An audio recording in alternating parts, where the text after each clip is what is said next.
Alright, so assuming this is working again, I'm just going to do a quick video on how to set up the Tesla engine, and I'll do it just as I would on the server. So, Welcome to the station crew. Enjoy your stay. here we go. Spawned in as station engineer. We've got pretty much everything we want already in our tool belt.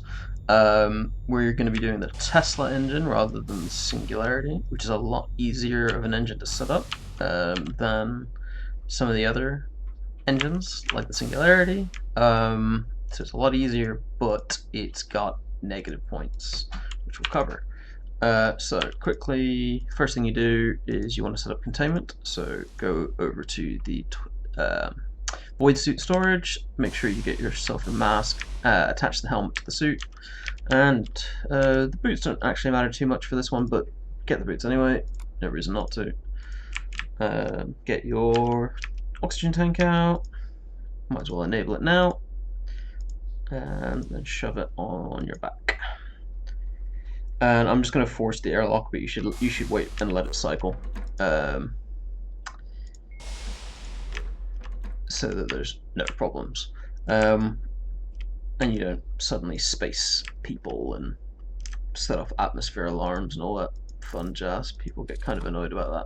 So firstly, wrench both engines, shove the engine you want in the center. In this case it's the Tesla engine for us, and then we're going to drag the Singularity out to safety within engineering. Let's leave it here. Normally you'd shove it into secure storage, but secure storage isn't open right now.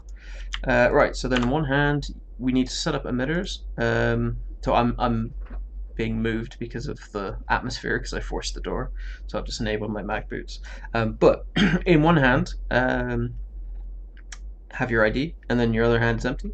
So you want to use your empty hand to fire the emitter, and then swap to lock the emitter with your card. And then you want to go around and set the fuel generators. And you want to do this on all of them. So the reason you lock the emitters is to stop the AI, if they ever become subverted, from turning off the emitters and making containment fail. Because then you have a loose engine. And the reason why especially that's a bad thing for the Tesla engine is that with the Singularity, you can power down a Singularity. You cannot power down a Tesla engine. Once that thing is up and running, that thing is up and running, no matter where it is on the station. In the bar, in engineering, doesn't matter. It's going. So make sure you lock all of them. Try not to get shot by the emitter beams as it shoots in. So one of the big things about engineering, especially for setting up this engine, is making sure. Oh, and I have actually forgotten something. So this is one of the perfect examples of why you should always double check things, especially for engineering.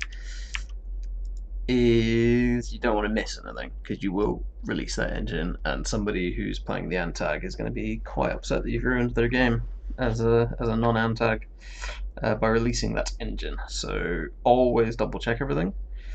So there we go. We've seen everything go live now. That containment looks absolutely fine. Let's try and dodge this emitter shot and go back inside. Cool. So we're back inside. Singularity all looks, or the containment all looks fine. Let's close the door. We don't need mesons, and we don't need to fill the plasma collectors because it's Singularity. All we need to do is go in and wrench all 7 pieces of the particle accelerator. And this is quite easy to remember to do. You just got to remember that you do all 7, then wire all 7. Boom, boom, boom. And then once that's done, screwdriver all 7. Be careful that you don't shove any of the pieces of the particle accelerator before it's all done, or before it's wrenched into place, because then you have to sort of reposition it. It's a bit of a pain in the ass. Anyway, so you can toggle that. All parts are in place. So PA is now set up, containment set up. Always, always, always check your containment again, even though you think everything's okay, because you really don't want to release that engine. Yeah, everything looks fine. So, we'll do it in this order just because it doesn't matter too much, but we will up the particle strength to 2 and then fire. That's all we need to do now with the PA. That's that done. One final step is we need to set up the SMASs. This one here powers the emitters, so if this one stops working or isn't charging, the emitters aren't going to work, and then guess what? Containment fails, and the Tesla visits the rest of the station.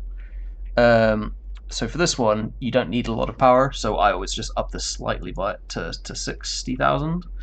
So then it's higher than output to make sure it's always going to have storage capacity. And then you want to do that over on the other side. These three manage the actual grid of the whole station. So turn on charge, auto it, and there you go, it starts charging. Perfect. That means the singularity is running. And then for output, you can do anything you want on this. Just make sure it's got enough to power the station. I typically go for 18, but you need to then do exactly that for all three of them. So just quickly run it through, doing all three. And don't forget any of these because it's a bit of a pain to catch and fix. So SMS is all set up, PA set up and firing, containment set up. Last step is we want to go in here, check the power monitoring console. This checks the PowerNet status. We've got 54 or 540,000 watts, which is exactly what 18,000 is times 3. So perfect. We are all set up. The entire station should now begin charging. The engine is up. You can head to the bar. That's literally it. With a Tesla, you'd have to come back and check it, probably after about an hour because the singularity will power down. But Tesla is up and running, so as long as there's not any problems, you're good to go.